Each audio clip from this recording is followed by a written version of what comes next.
Welcome back to Retro Wednesday at the Titanium Hangar. This is Mike. Today I want to talk to you about this possible crossover between G.I. Joe and Tmnt. Obviously, it's been kind of making the rounds, the buzz. Everyone's talking about it, but the big question is it real or is it fake? And we'll get into a little bit of that. And we'll just take a look at it. But there's two vintage properties coming together to make something interesting on the heels of the news that one of the companies that's involved, which is Playmates, is losing the license to TMNT. And if all this stuff is fake, if these are fakes, they're really good fakes. I mean, they're good fakes. But then there's some bad parts in here. We'll get in and take a look at this, all of this, and discuss this, and the possibility of it even existing coming up.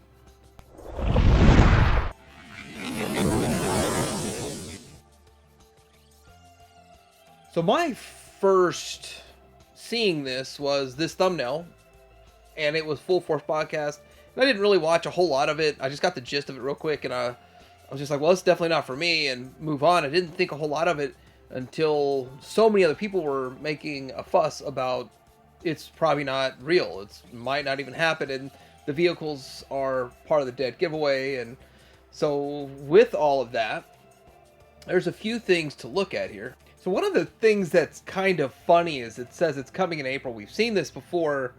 Coming in April. Could it be an April Fool's joke? I don't really know. It's really strange. But then you get into some other people saying that Playmates is saying to take pictures down. So that's kind of crazy. But Toy Habits they've got the pictures hosted right there if you want to check them out.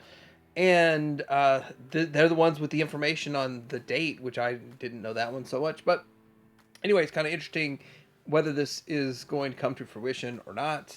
I don't know if it's just me, but TNI News seems to have crashed. Gateway error. So maybe that's a short-term thing. I don't really know. JC's kind of been radio silent.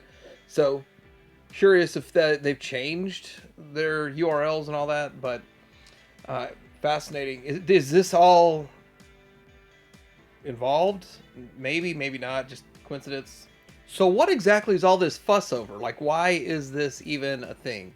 Why is this something people are concerned about? Well, for me, I think it's interesting and fascinating, and it's just something that's going on. I probably wouldn't buy them, but then again, if you see it on the shelf and you see it in person, it might be a different story. And that's generally how things go. And then yeah, some of these still look like digital renders or like AI fantasy art kind of stuff, but some look like actual figures that are being produced. Okay, so what we've got is a packaging mock-up of a Snake Eyes Leo, and yeah, that's interesting. It doesn't shock me or surprise me. Someone like me that's turtled out, I'm not really Joe'd out, I'm turtled out, but something like this, it just seems like it would be a good mock-up. But at the same time, how big is that package going to be? That package does look like he's just floating in there. There's nothing really holding him in. That does look kind of fake. But and then it's always so blurry, so low res that I don't know. Is it really worth it to go out, Playmates go out of their way and say, take your pictures down and stuff? I don't know. But here we go with was it Michelangelo as Shipwreck, and this actually looks fascinating, interesting. You kind of think about the personalities. I think they would align relatively well. So whoever thought of this put a lot of thought into it. So whether it was Playmates, Hasbro collaborating on this, or it was just somebody that's a really good prankster. He's got dual nunchuck boarding hooks. Is that what that is? And then he's got, well, it's odd that he's got a white bird instead of a parrot, but I mean, it is what it is. It's different. And yeah, there it is. I wonder what other alternate accessories, because I know turtles come with that sprue of the same accessories. Will they get the sprue of same accessories, or just this, or has it not been thought that far? I'm guessing Roadblock Donatello, is that what they're doing here? But yeah, I mean, this doesn't really feel. This feels more like just a turtle with a gun than anything G.I. Joe. So I'm putting that out there. Yeah, I'm just gonna put that out there. But overall, I mean, this one of my favorite. If it was Roadblock, they're going for one of my favorite Joes. I don't feel like they hit the mark with it. And if they're not selling me on my favorites, well, they're not selling me at all, really. Then we've got is it Dial Tone as Donatello. You notice they're getting all of the main hitters in this one wave. Would there be a second wave? What would come after this? I don't know. Would there be anything else? That's interesting. I don't know. And then we've got Destro as a Krang, and this is where it looks super fake because it's just a picture. It's just a digital image and not a good one at that. But at the same time, maybe he's gonna be in wave 2, and there'll be other ones coming. Who knows? Or maybe this is all fake. Again, I don't know. I don't know. I probably wouldn't be in on this. I'm curious price point too, because with 2 properties licensed, I mean it could mess with the price point a bit.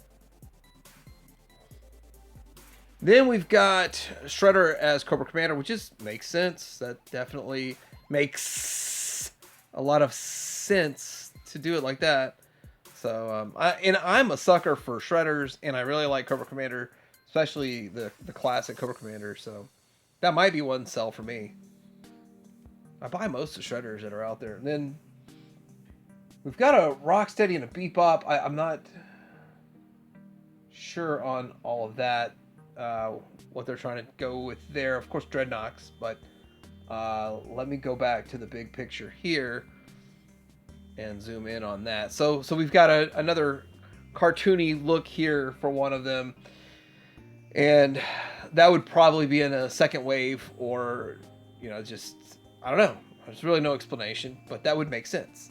And with Toy Fair, it's probably what, February or something like that. So that's probably when this would have been announced. And if it's actually far enough along that you got wave 1 are the ones that look like real figures, and then the cartoony looking AI looking generated ones are renders more for wave 2, that would make a lot of sense too. And to deliver in April means that they're already in production.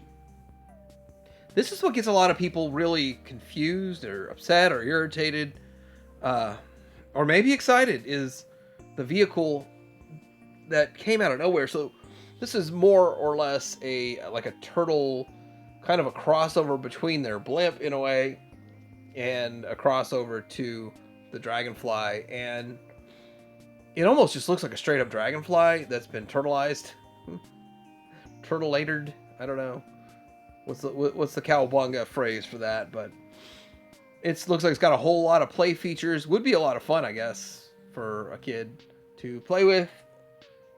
That brings you into what's price point. So this scale, you gotta think about scale. If they're truly do make vehicles, scale wise, what would that mean? Like, how big would these be? And they'd probably just be big, same exact size as what other turtle stuff's out there right now. Probably what, 5-inch, 4.5, 5-inch, something along that. Not the full 6-inch to fit in which classifies. So these, and I think this would be a departure, even a little shorter than Masters Universe. So that's my take on it, my guess. And putting the price point at that scale, I mean, would they be able to keep it with their current pricing at Playmates? I don't know. So I would have figured like 12, 13 bucks. Would they have to up these to 17 or 20? And what would the chopper be? Would it be $29.99? Would it be $39.99? And then we've got this motorcycle, and yeah, it looks like the Ram with a suction cup, kind of, it's a plunger, but suction cup fun for it to stick on stuff. So this really is, so when you think about it, it's targeting children with this toy line. That's a really good point that that would be made here, that they could target. And then you look at the smaller picture, there's an AWE Striker and an April O'Neil that's Scarlet. And yeah, when it gets into, though, there's a lot of thought put into this. So either someone's a super prankster with a lot of time on their hands, or this really is coming because it does look like some sort of reveals we would see going forward. And it makes a lot of sense, actually, because crossovers seem to be hot and running out of ideas. Well, hey, let's just cross them over. But again, it's not really for me. So I'm just curious what everybody else thinks. Do they really think this is? Do you think this is going to happen? Is this really going to be a good mashup of 80s and 90s properties? I don't really know if it's going to happen or not. I'm not really excited for it myself. It's not something I plan to pre-order. Definitely won't pre-order it. If I run into it in a store and the price is right, see, and that's where Playmates usually wins. Playmates wins on price. The whole problem with Playmates going away is that budget affordable items for the TMNT line are probably going to go away also. It's going to be more expensive stuff going forward, and definitely stuff Playmates made is not going to get reissued anymore, so that stuff's going to go up. But when it comes to this crossover, I hope they can maintain some level of affordability with it, and I guess 2026, they'll go out with a bang if this really happens. Let me know what you think in the comments below. Like and subscribe. Happy Retro Wednesday. Titanium Hanger out.